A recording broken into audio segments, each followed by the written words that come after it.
નમસ્કાર વહાલા વિદ્યાર્થી મિત્રો, હું કાતરિયા ભૂમિકા આપ સર્વ વિદ્યાર્થી મિત્રોનું સ્વાગત કરું છું તમારી પોતાની યુટ્યુબ ચેનલ ઓશિયન કોચિંગ ક્લાસીસમાં. તો વિદ્યાર્થી મિત્રો, તમે બધા જાણો છો કે આપણે ધોરણ 9નું ગુજરાતી વિષયનું વિકાસ પરીક્ષાલક્ષી જે અસાઇનમેન્ટ છે એનું આપણે સોલ્યુશન કરી રહ્યા છીએ. અને એની અંદર આપણે ગદ્ય વિભાગ આખો પૂરો કરી નાખ્યો છે, જે વિભાગ એ છે. અને વિભાગ B ની અંદર પદ્ય વિભાગમાં આપણે આગળના બધા જ પ્રશ્નો જોઈ ચૂક્યા છીએ. અને આજે આપણે એની અંદર આપણો છેલ્લો પ્રશ્ન એટલે કે 7-8 વાક્યમાં ઉત્તર એટલે કે મુદ્દાસર સવાલ જવાબ વાળો જે પ્રશ્ન છે એનું સોલ્યુશન આપણે આની અંદર આજે કરવાનું છે. તો આ તમારી દ્વિતીય પરીક્ષા માટે મોસ્ટ ઇમ્પોર્ટન્ટ છે. સરસ મજાની તૈયારી કરવા માટે પણ કામનું છે. તો આપણે જોઈએ. અને જે અસાઇનમેન્ટનું આપણે સોલ્યુશન કરી રહ્યા છીએ એ અસાઇનમેન્ટ પણ તમારે જો મેળવવી હોય તો તમારી દ્વિતીય પરીક્ષા માટે ખાસ તૈયાર કરવામાં આવેલું વિકાસ પરીક્ષાલક્ષી અસાઇનમેન્ટ તમારા ધોરણ 9નું એ તમે નીચે ડિસ્ક્રિપ્શન બોક્સની અંદર જે લિંક આપેલી છે એમાંથી મેળવી શકો છો. એમાંથી એની માહિતી મેળવી અને તમે અસાઇનમેન્ટને મંગાવી શકો છો. તો હવે જોઈએ, પહેલા આપણી સૂચના જોઈ લઈએ કે નીચે આપેલા પ્રશ્નોના 8-10 વાક્યમાં મુદ્દાસર ઉત્તર લખવાના છે.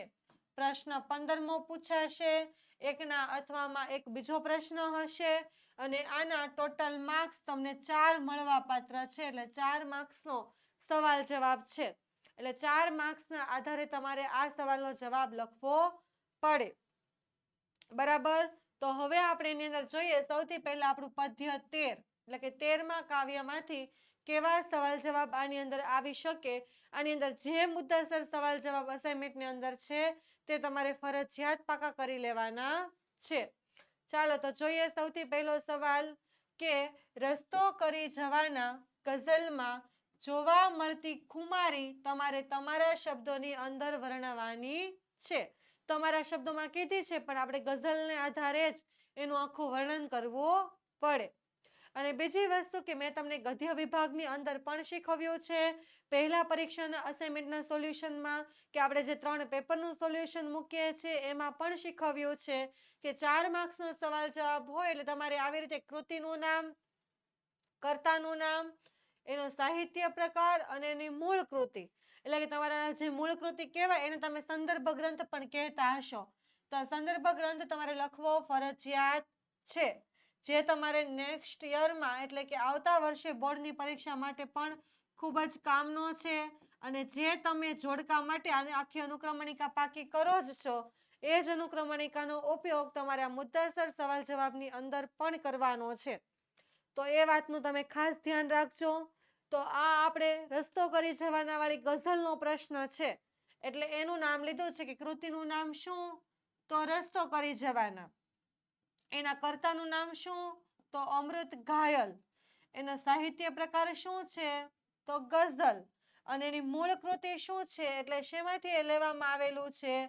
તો આઠો જામ ખુમારીમાંથી એમાંથી આ ગઝલ લેવામાં આવેલી છે. એટલી વસ્તુ તમારે ખાસ યાદ રાખવાની.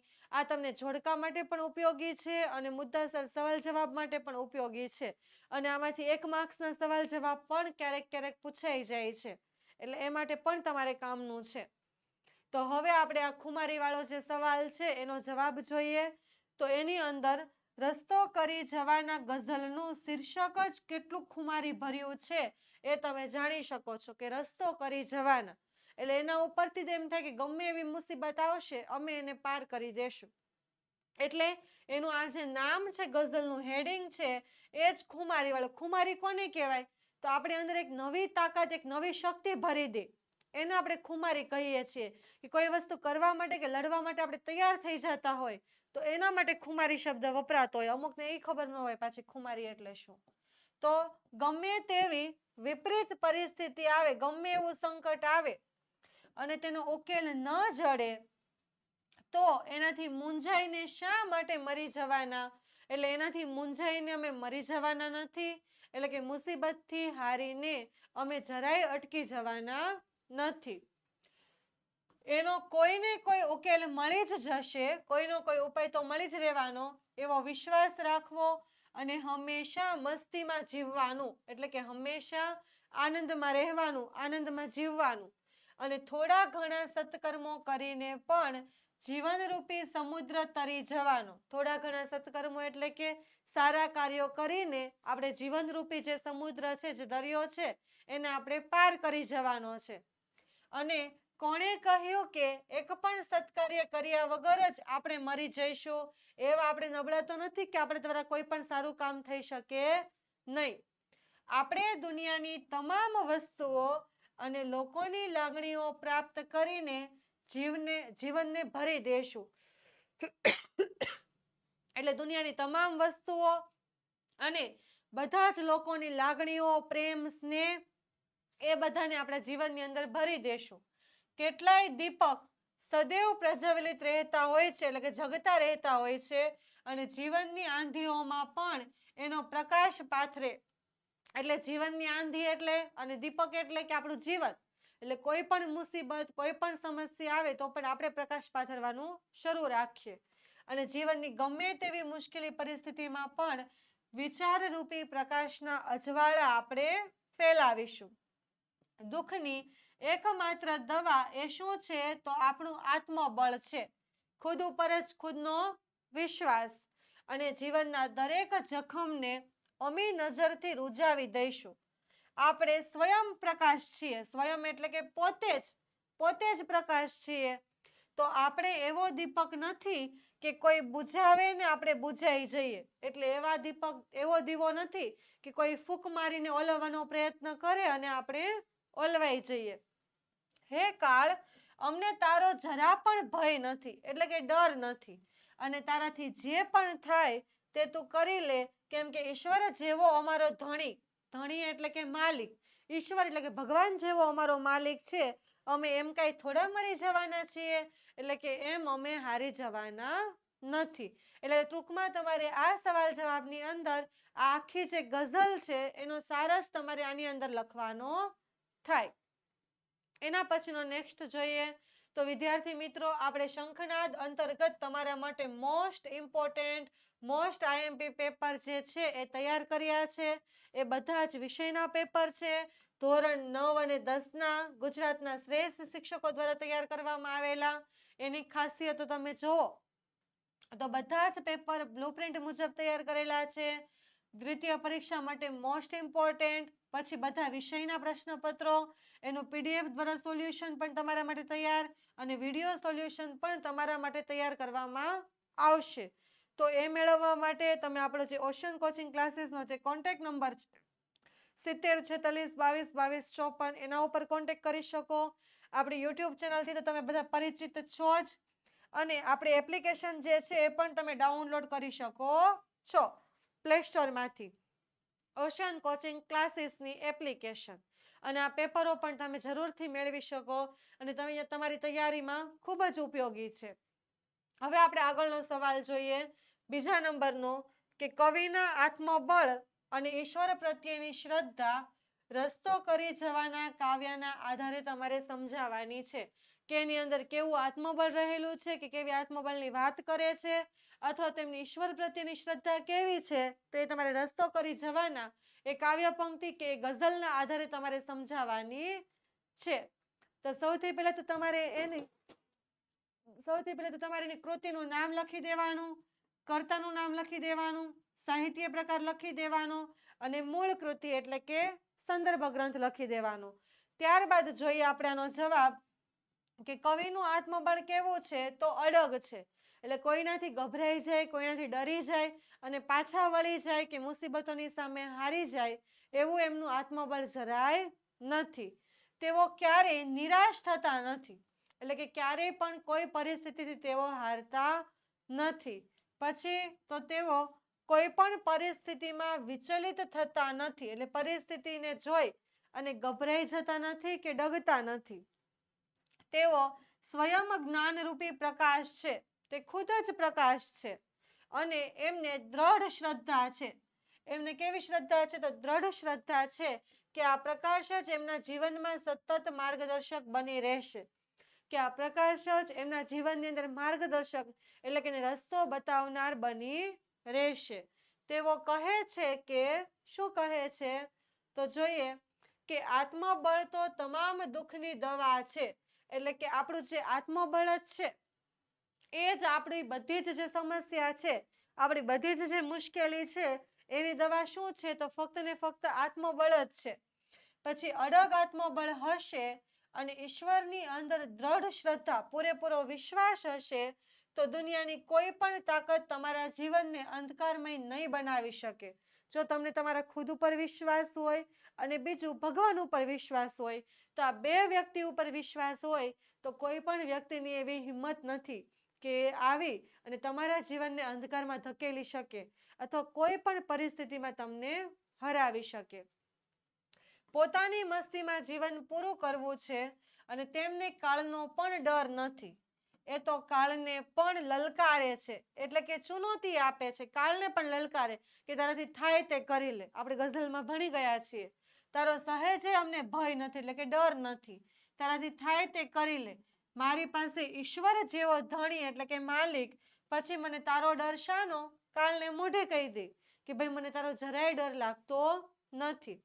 આવી રીતે અડગ ખુમારી અને ઈશ્વર પ્રત્યેની શ્રદ્ધા જ એમને જીવન જીવવાનું આત્મબળ પૂરું પાડે છે. એવી જેની અંદર ખુમારી ભરેલી છે, પોતાનું અંદર જે આત્મબળ છે અને ઈશ્વર ઉપર જેટલી શ્રદ્ધા છે એના દ્વારા જ એ આવી રીતે કાળને પણ લલકારી શકે છે, પોતાનો પ્રકાશ પાથરી શકે છે અને ગમે તે મુસીબતનો સામનો પણ કરી શકે છે. હવે એના પછી આપણે જોવાનું છે આપણી જે કાવ્ય પંક્તિ 15 છે એમાંથી કેવા મુદ્દાસર સવાલ જવાબ પૂછાઈ શકે અને એના જવાબ આપણે કેવા લખવાના. તો એનો સૌથી પહેલો સવાલ છે કે ગોદ માતની ક્યાં કાવ્યમાં કવિ કઈ કઈ બાબતોમાં માની અધૂરોપ અનુભવાય છે અને શા માટે? માની અધૂરોપ એને અધૂરોપ કઈ કઈ બાબતની અંદર લાગે છે અને આ અધૂરોપ જે અનુભવાય છે એ પણ પાછી શા માટે એનો પણ તમારે ઉલ્લેખ કરવાનો છે. તો સૌથી પહેલા તો કૃતિનું નામ ગોદ માતની ક્યાં, કર્તાનું નામ તો ચંદ્રકાંત શેઠ, તેનો સાહિત્ય પ્રકાર તો ગીત અને મૂળ કૃતિ તો પરિવાર કાવ્યોમાંથી. હવે આપણે આનો જવાબ જોઈએ.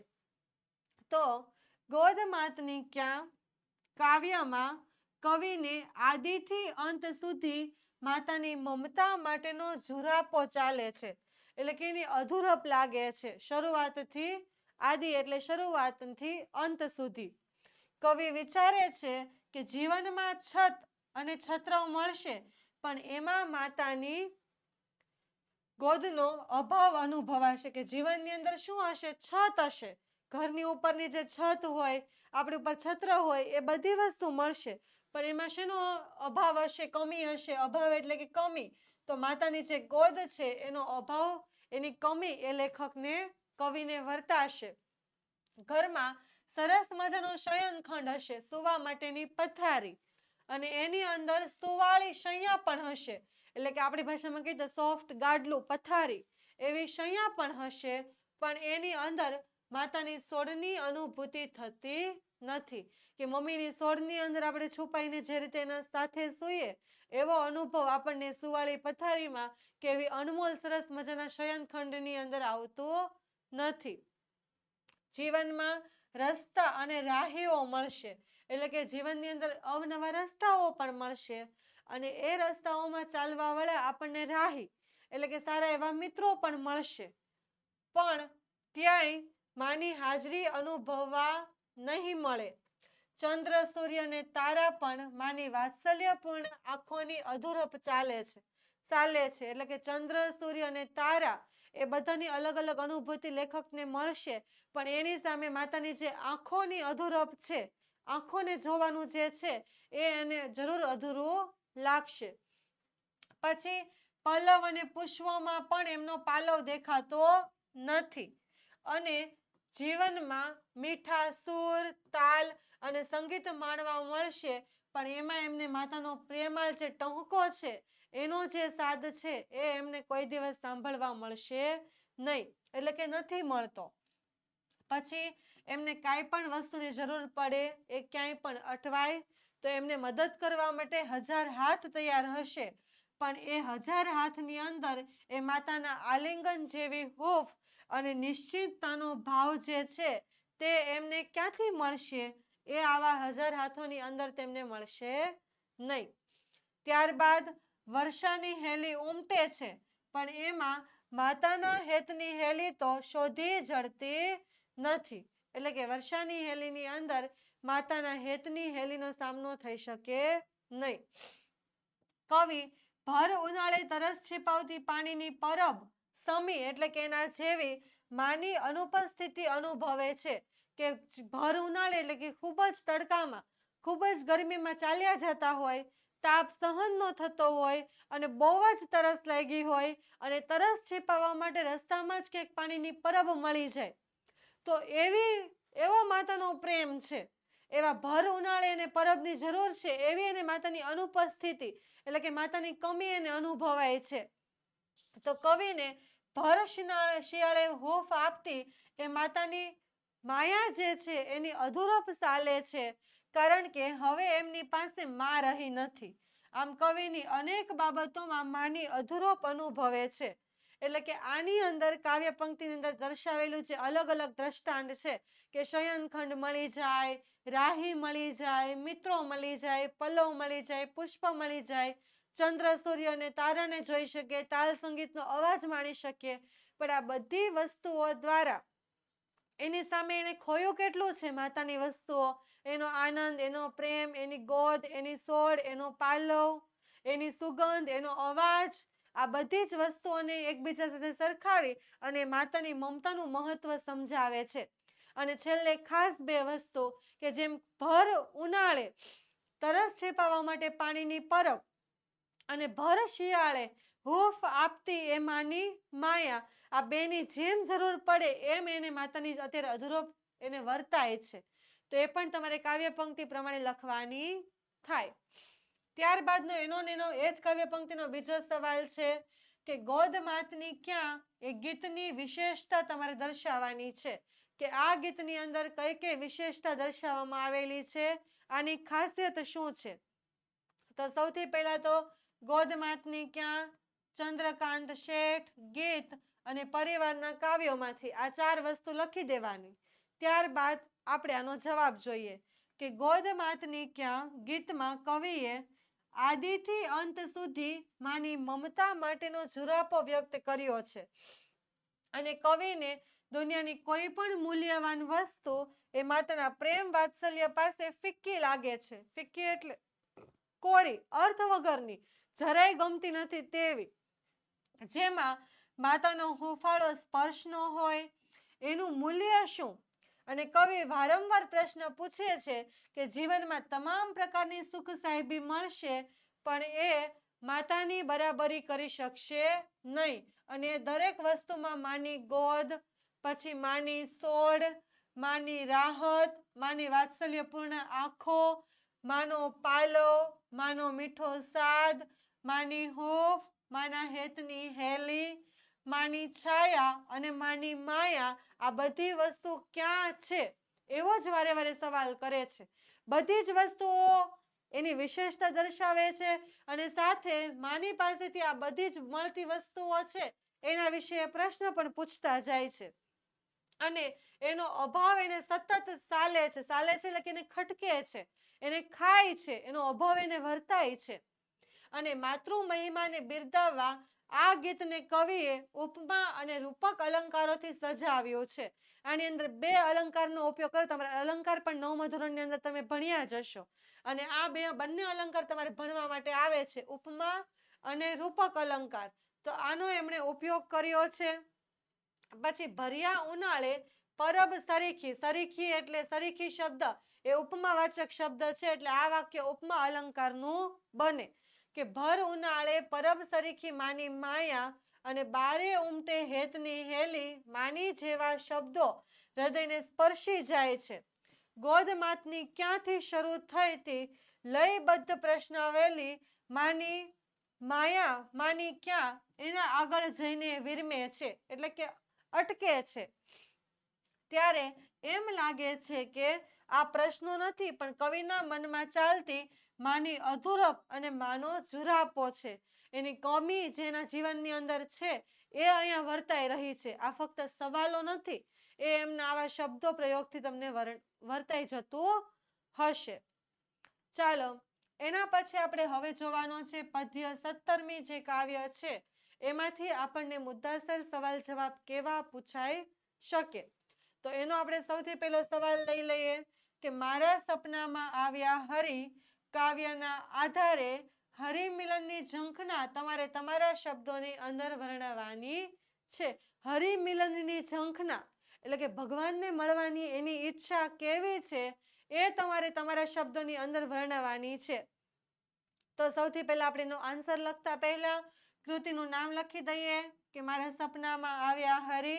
એના પછી કર્તાનું નામ લખી દઈએ તો રમેશ પારેખ. એના પછી સાહિત્ય પ્રકાર લખી દઈએ તો ઉર્મી ગીત. એના પછી મૂળ કૃતિ લખી દઈએ તો 6 અક્ષરનું નામ એમાંથી આ લેવામાં આવેલું છે. તો હવે આપણે હરિમિલનની ઝંખના વાળા સવાલનો જવાબ જોઈ લઈએ. તો ગોપીના સ્વપ્નની અંદર, એના સપનાની અંદર જ અચાનક હરિ આવે છે. હરિ એટલે કે ભગવાન શ્રી કૃષ્ણ અથવા તો ભગવાનના અર્થમાં પણ તમે લઈ શકો, પણ દ્વારિકા નગરીના રાજાને એવું કીધું છે ને ગોપીની વાત કરવામાં આવેલી છે એટલે ચોખ્ખું જ ભગવાન શ્રી કૃષ્ણની વાત કરવામાં આવેલી છે. તો અચાનક જ ભગવાન શ્રી કૃષ્ણ આવે છે અને હરિને જોઈને, ભગવાનને જોઈને ગોપી કૃષ્ણના પ્રેમમાં બહાવરી બની જાય છે, ગાંડી ઘેલી થઈ જાય છે. અને સ્વપ્નમાં હરિએ ગોપીને પ્રેમથી બોલાવી, એની સાથે ભગવાન સ્વપ્નની અંદર આવીને શું શું કરે છે એનું વર્ણન પણ અહીંયા કાવ્ય પંક્તિની અંદર કરે છે. તો સૌથી પહેલા ભગવાન એને પ્રેમથી બોલાવે છે, ઝુલાવે છે અને વહાલી કરી એટલે કે ગોપીને પ્રેમ રસમાં તરબોળ કરી દીધી, અને પ્રેમ રસની અંદર ડુબાડી દીધી. અને હરિ ગોપીની સામે ઊભા છે અને એની સામે મરક મરક હસી રહ્યા છે. મરક મરક હસવું એટલે કે ધીમું ધીમું હાસ્ય કરવું. ગોપીની સામે ભગવાન ઊભેલા છે અને ધીમું ધીમું હાસ્ય તે ગોપીની સામે કરે છે. ગોપીના મનના સુબા એટલે કે એના મનના રાજા જે દ્વારિકાના ભગવાન શ્રી કૃષ્ણ છે, અને શ્રી કૃષ્ણ ગોપીની આંખમાંથી વિરહના આંસુ લૂછે છે. વિરહ એટલે કે ભગવાન ને ગોપીનું જે જુદાપણું થાય છે, બંને એકબીજાથી અલગ હોય અને ભગવાનની યાદમાં જે ગોપી રડતી હોય ને એના આંખમાંથી જે આંસુ વહેતા હોય એ વિરહના આંસુ ભગવાન એ ગોપીના લૂછે છે. અને હરિમિલનનો પ્રસંગ એ ગોપી માટે એક આનંદનો અવસર બની જાય છે. ભગવાનને મળી અને ખૂબ ખુશ થઈ જાય છે. એ મંગળમય અવસરે એ શુકન રૂપે કંસાર રાંધવા માટે બેસે છે. આપણે શુકન કરે લગ્નની અંદર ખવડાવવામાં આવે કંસાર, તો આવા શુકન એટલે કે શુભ કામ માટે એ કંસાર રાંધવા માટે બેસે છે. તો કંસારનું આંધણ મૂકે છે, પરંતુ હરિના પ્રેમમાં ભાવ વિભોર બનેલી તે જે ગોપી છે એ આંધણમાં પોતાનો સંસાર જ ઓરી દે છે. એટલે સંસાર ઓરી દે એટલે સંસાર કઈ હાથમાં સમય નહીં કે પેલા આંધણની અંદર નાખી દેવો, પણ સંસાર ઓરી દેવો એટલે કે કંસાર બનાવતા બનાવતા એ ભગવાનની અંદર એટલી ખોવાઈ જાય છે કે પોતે કોણ છે, ક્યાં છે, આજુબાજુની દુનિયા શું છે એ આખા સંસારને ભૂલી બેસે છે. અને આ જોઈને હરિના મુખેથી ઉદ્ગાર સરી પડે છે કે ભગવાનના મોઢામાંથી નીકળી પડે છે કે અરે બાવરી એટલે કે અરે ગાંડી, એવી રીતે ભગવાન ઉચ્ચારી મૂકે છે. અને પૂર્ણ આત્મીયતા પામેલી એટલે કે ભગવાનની અંદર જાણે ખોવાઈ ગયેલી, ઈશ્વરમાં જ પોતાનો જીવ પરોવી દીધો હોય એવી ગોપીને હરિનો ઉત્તર મળી જાય છે. એટલે કે ભગવાનનો જાણે જવાબ મળી ગયો હોય, ભગવાન પણ જાણે એને ચાહતા હોય ને ઈચ્છતા હોય એવું આ ગોપીને લાગે છે. એના પછી જોઈએ તો આપણો જે બીજો સવાલ છે આ જ કાવ્ય પંક્તિનો કે મારા સપનામાં આવ્યા હરિ, એ કાવ્યનો ભાવાર્થ તમારે સ્પષ્ટ કરવાનો છે કે આ કાવ્યનો ભાવાર્થ શું આપવામાં આવેલો છે. બરાબર, તો કૃતિનું નામ શું આવશે કે મારા સપનામાં આવ્યા હરિ.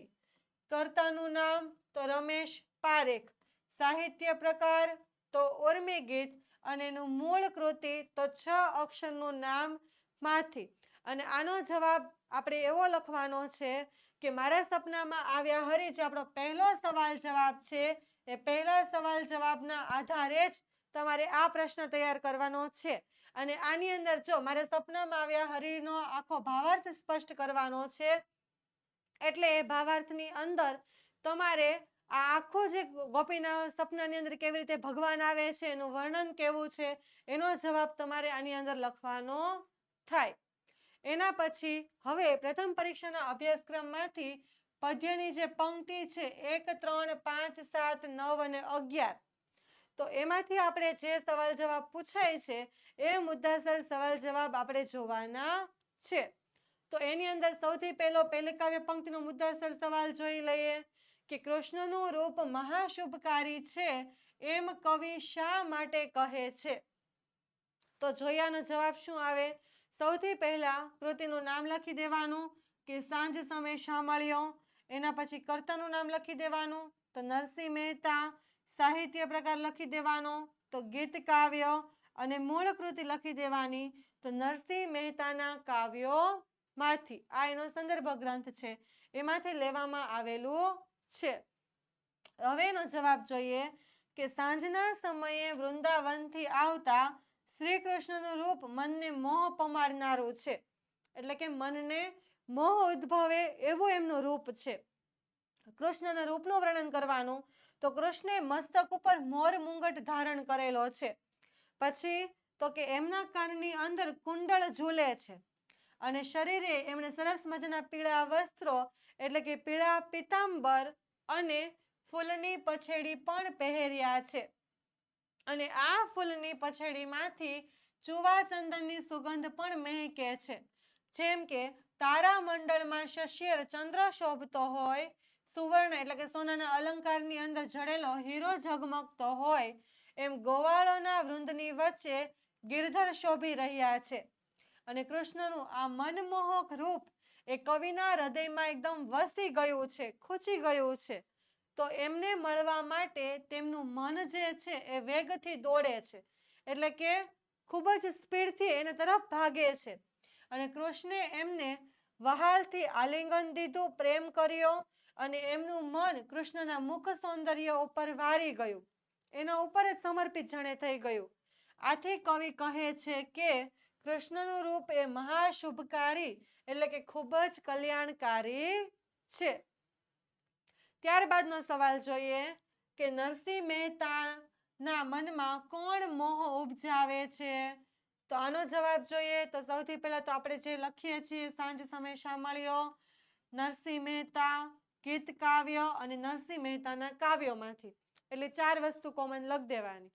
ત્યાર પછી તો કે સાંજના સમયે વૃંદાવનથી આવતા શ્રી કૃષ્ણ મસ્તક પર મોર મુગટ ધારણ કર્યો, એમના કાનમાં કુંડળ ઝૂલે અને શરીરે પિતાંબર અને ફૂલની પછડી પહેર્યા. પહેલા સવાલ જવાબમાં હતું એમ જ મોટા ભાગના કાવ્ય પંક્તિના મુદ્દાસર સવાલ જવાબની અંદર આવા પ્રશ્નો ટ્વિસ્ટ કરેલા હશે.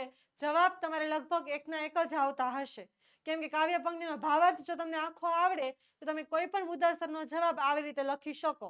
અને મોટા ભાગે કાવ્ય પંક્તિનો સાર જ એની અંદર પૂછવામાં આવેલો હોય. તો ફૂલની પછડી ધારણ કરેલા, કૃષ્ણ ચુવાચંદનની સુગંધથી મહેકે છે, જેમ તારામંડળની અંદર ચંદ્ર શોભે કે સુવર્ણના અલંકારની અંદર જડેલો હીરો ઝગમગે, એમ ગોવાળના વૃંદની વચ્ચે ગિરધર પણ શોભી રહ્યો છે. શ્રી કૃષ્ણનું આ મનમોહક રૂપ એ કવિના હૃદયમાં વસી ગયું છે, એટલે કે કવિના મનમાં શ્રી કૃષ્ણ શું કરે છે? મોહ ઉપજાવે છે. ચાલો, તો વિકાસ પરીક્ષા લક્ષી જે અસાઇનમેન્ટનું અત્યારે આપણે સોલ્યુશન કરી રહ્યા છીએ એ સોલ્યુશનની પીડીએફ પણ તમને મળી રહેશે. તો એ સોલ્યુશનની પીડીએફ તમને દરેક વિષયની તમારા ધોરણની મળી રહેશે. એના માટે તમે ઓશન કોચિંગ ક્લાસીસનો આપણો જે 70 46 22 22 54 છે એનો કોન્ટેક્ટ પણ કરી શકો છો. આપણી યુટ્યુબ ચેનલ સાથે તો તમે જોડાયેલા જ છો અને આપણી એપ પણ તમે ડાઉનલોડ કરી શકો છો પ્લે સ્ટોર પરથી. એના પછી જોઈએ તો આપણું જે ત્રીજું આખ્યાન ખંડ છે એનો સવાલ તમને કેવો પૂછાય? તો શ્રી કૃષ્ણ અને સુદામાનું વિદ્યાર્થી જીવન તમારે તમારા શબ્દોની અંદર લખવાનું છે કે એ બંનેનું વિદ્યાર્થી જીવન કેવું હતું. બરાબર? તો સૌથી પહેલા એના કૃતિનું નામ પછી શામળિયોજી બોલ્યા. પછી કર્તાનું નામ તો પ્રેમાનંદ, સાહિત્ય પ્રકાર તો આખ્યાન ખંડ અને મૂળ કૃતિ તો સુદામા ચરિત માંથી. હવે આપણે એનો જવાબ જોઈએ તો શ્રી કૃષ્ણ અને સુદામા સાંદીપની ઋષિના આશ્રમમાં સાથે ભણ્યા હતા અને તેઓ 2 માસ સાથે રહ્યા હતા. બંને વચ્ચે નાનપણથી જ પ્રેમ હતો અને તેઓ સાથે ભિક્ષા માંગવા જતા, સાથે જમતા અને ઘાસની બનાવેલી એક જ પથારીમાં સાથે સૂતા. આ બંને વિદ્યાર્થી જીવનની અંદર આશ્રમની અંદર કેવી રીતે રહેતા હતા ને એનું વર્ણન તમારે આની અંદર કરવાનું છે કે એમના ઋષિનું નામ, એમના ગુરુનું નામ સાંદીપની ઋષિ હતું. એના આશ્રમમાં તેઓ સાથે ભણ્યા હતા. પછી તેઓ 2 માસ એટલે કે ભગવાનને અભ્યાસ કરવામાં આશ્રમની અંદર 2 મહિના જેટલો સમય લાગે છે. એટલે 2 મહિના તે આશ્રમની અંદર વિતાવે છે. પછી બંને વચ્ચે નાનપણથી જ ખૂબ જ પ્રેમ હતો. સાથે તેઓ ભિક્ષા માંગવા પણ જતા અને ભિક્ષા માંગીને પાછા તેઓ સાથે જ જમતા. પછી સાંજે તો કે ઘાસની બનાવેલી પથારીની ઉપર એ સૂતા અને તેઓ એકબીજાને પોતાના સુખ દુઃખની વાતો પણ કરતા. સવારે ઉઠી અને વેદની ધૂનો કરતા. આશ્રમના બધા નિયમોનું પાલન ભગવાનને પણ કરવું પડે. પછી ગોરાણીએ તેમને જંગલમાં લાકડા લાવવાનું કહ્યું ત્યારે પણ તેઓ બંને સાથે જંગલમાં ગયા હતા અને તેમણે વૃક્ષના થડ ફાડીને લાકડા કાપ્યા અને એ લાકડાના 3 ભાગ કર્યા અને તેમને દોરડાથી બાંધી અને એના ભારા પણ તેમણે તૈયાર કર્યા હતા.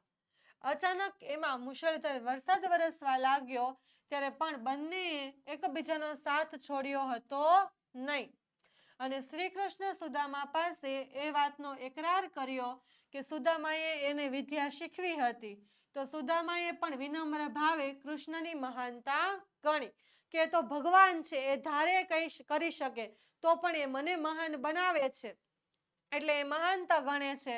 આમ શ્રી કૃષ્ણ અને સુદામાનું વિદ્યાર્થી જીવન સ્નેહ અને ગાઢ મૈત્રીના સંબંધોથી વણાયેલું છે. આ મિત્રતા એની આવી રીતે વિદ્યાર્થી જીવનમાં આ આખ્યાન ખંડમાં બતાવવામાં આવેલી છે. હવે જોઈએ આપણો ચોથો સવાલ કે ગુર્જરીના ગૃહકુંજે કાવ્યને આધારે ગુજરાતનું ગૌરવ દર્શાવતા મુદ્દા તમારે આની અંદર લખવાના છે.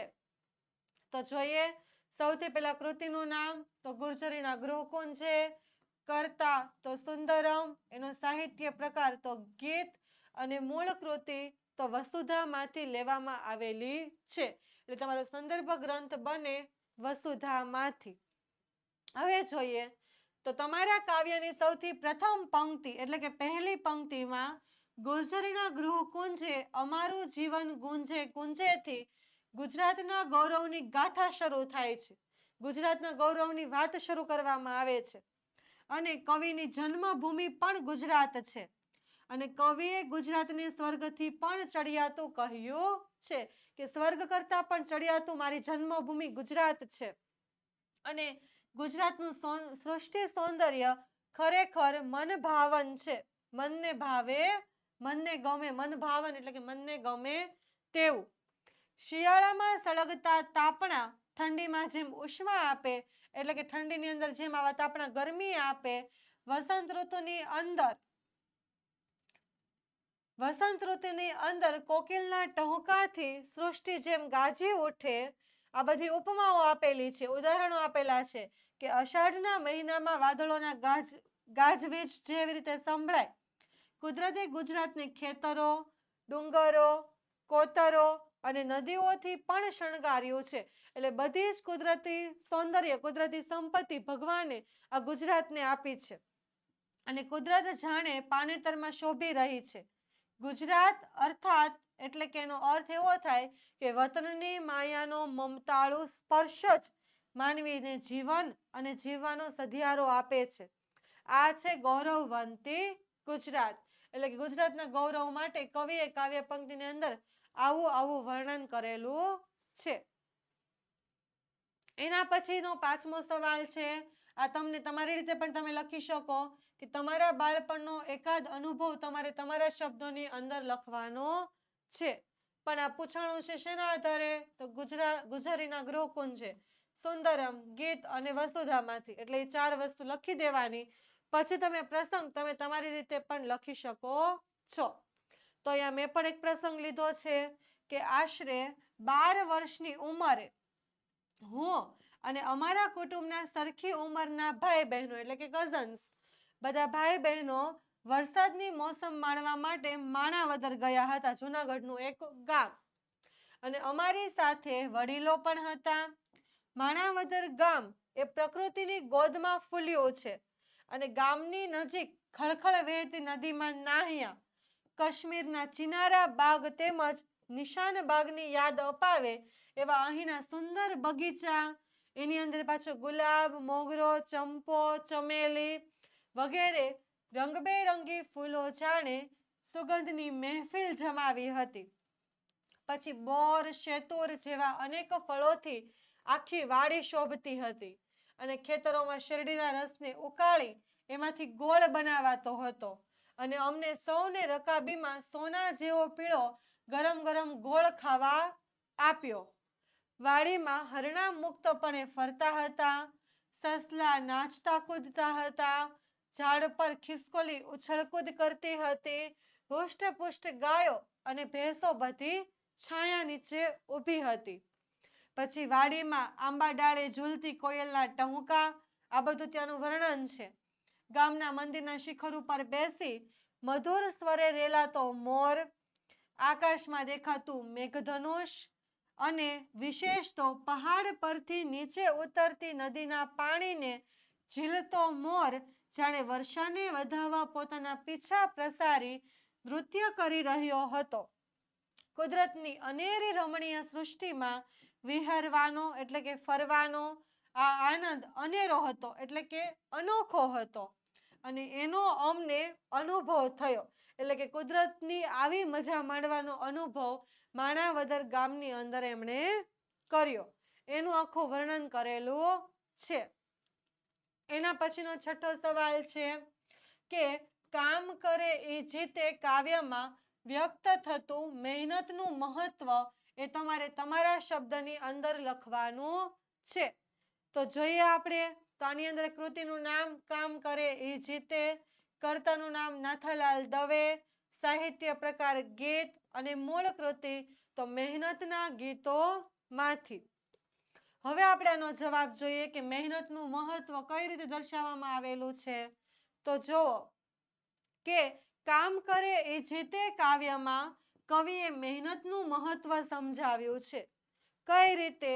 તો ભારત એક વિશાળ દેશ છે અને એનો વિકાસ કરવો હોય તો સાથે મળીને મહેનત કરવી પડશે. આ સેમ જવાબ આપણે પાછળના એક સવાલમાં પણ જોઈ ચૂક્યા છીએ કે ભારત કૃષિ પ્રધાન દેશ છે, ખેતી ઉપર આધારિત દેશ છે.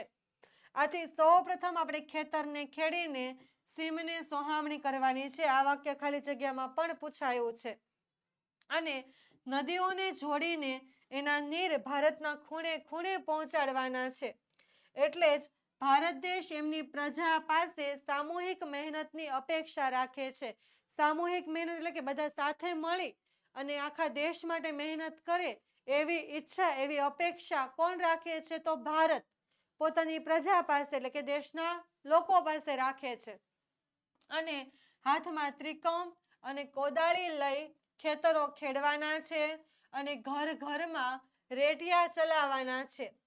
પ્રજાના હૈયામાં ખમીર હશે તો તેઓ પોતાના બાવડાના બળે એટલે કે હાથના જોરે માત્ર ભારત દેશનો જ નહીં પણ સમગ્ર વિશ્વનો ચહેરો બદલી શકશે.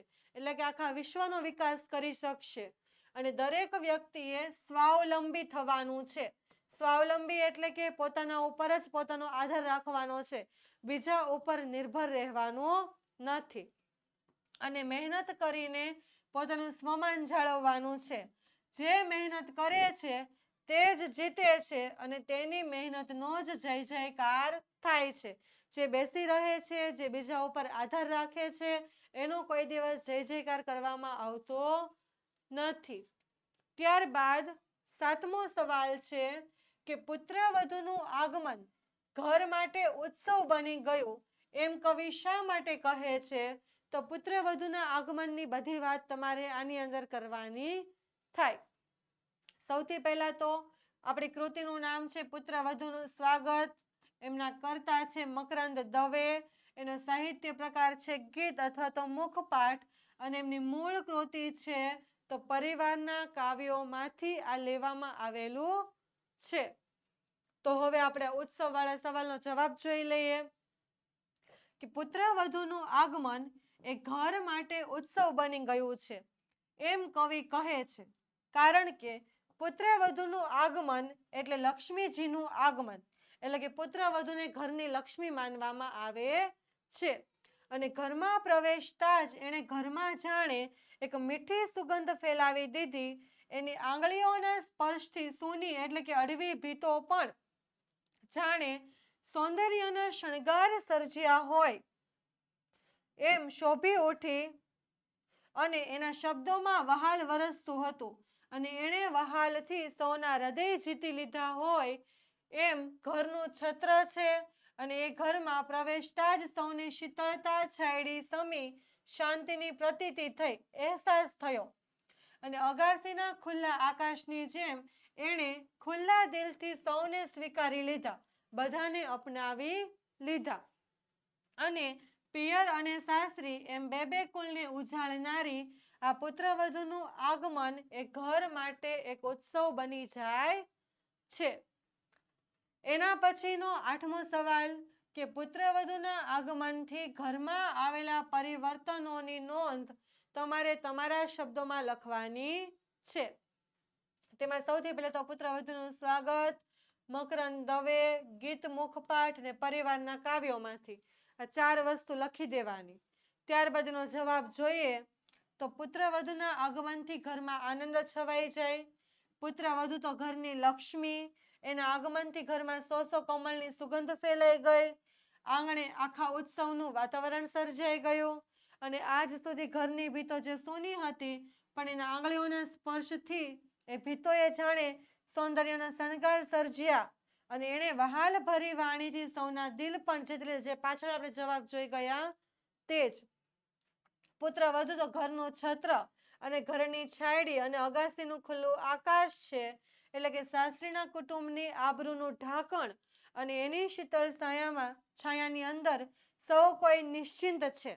શીતળ છાયાની અંદર સૌ કોઈ નિશ્ચિંત છે, અને ખુલ્લા આકાશની જેમ એક ખુલ્લા દિલની પણ છે, અને ખુલ્લા દિલથી બધાને અપનાવી પણ લે છે.